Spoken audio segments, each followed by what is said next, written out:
দেশের রাজনৈতিক পরিস্থিতি বিবেচনায় নিয়ে আগামী সংসদ নির্বাচনের তফসিল ঘোষণার দাবি জানিয়েছে জাতীয় নাগরিক পার্টি।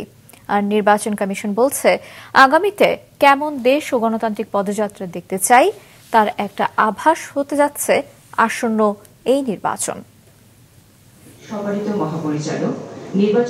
সংসদ নির্বাচন উপলক্ষে সাংবাদিকদের প্রশিক্ষণ কর্মশালার আয়োজন করেছে নির্বাচন কমিশন।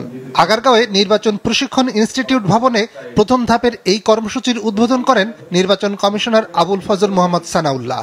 অনুষ্ঠানে তিনি বলেন, গণভোটের প্রশ্ন পড়ে ভোট দিতে বাড়তি সময় লাগলেও ভোট কেন্দ্র বাড়ানোর সুযোগ নেই।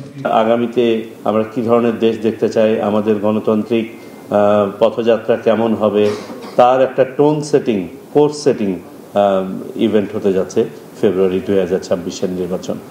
এর আগে সচিব বলেন, দেশ এখন নির্বাচনের জোয়ারে রয়েছে, সবাই চায় শতাব্দীর সুষ্ঠু ও সুন্দর নির্বাচন।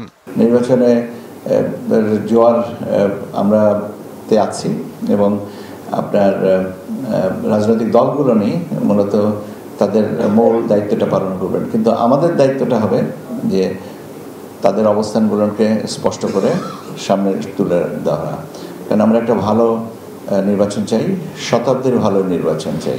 বিকেলে নতুন দল হিসেবে নিবন্ধন সনদ গ্রহণ করে জাতীয় নাগরিক পার্টি। দলের শীর্ষ নেতারা সিইসির সাথে দেখা করে সনদ গ্রহণ করেন। দেশের রাজনৈতিক স্থিতিশীলতা ও পরিবেশ বিবেচনায় নিয়ে তফসিল ঘোষণার দাবি জানান তারা। আপোষের নেত্রী উনি খালেদা জিয়া, উনি হলো অসুস্থ রয়েছেন, সো ফলত আমাদের এখানে বাংলাদেশের পলিটিক্যাল যে এরিনা রয়েছে সেটা হলো একটা সংকটময় পরিস্থিতি রয়েছে। আমরা বলতেছি সংকটগুলো উত্তরণ করে একটা সুন্দরভাবে তফসিল দিয়ে সবাইকে অনবোর্ড করে ভোটিং প্রসেসে যাওয়ার জন্য।